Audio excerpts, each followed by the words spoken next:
આપણી પાસે શૈક્ષણિક વર્ષ 2026-27 માટેની ભાદરવા કુમાર પ્રાથમિક શાળાના એડમિશન પ્રોસ્પેક્ટસની માહિતી છે.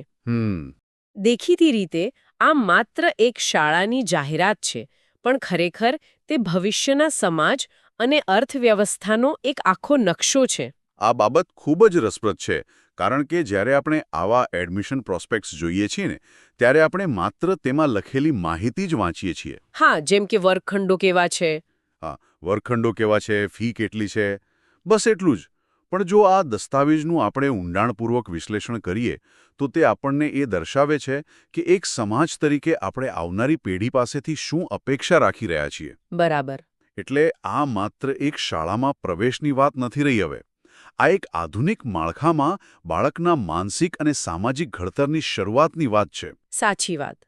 અને એટલે જ આજે આપણે આ માહિતીના દરેક સ્તરને ઉકેલના જઈ રહ્યા છીએ. ચોક્કસ. જુઓ, જો આપણે આ દસ્તાવેજની શરૂઆત જોઈએ તો તેમાં ખાસ સુવિધાઓ પર બહુ મોટો ભાર મૂકવામાં આવ્યો છે. હા, મેં પણ એ નોંધ્યું. તેમાં વિશાળ રમતગમતનું મેદાન, આધુનિક કોમ્પ્યુટર લેબ અને સંપૂર્ણ રીતે સજ્જ પ્રયોગશાળા. એટલે કે સાયન્સ લેબ. હા,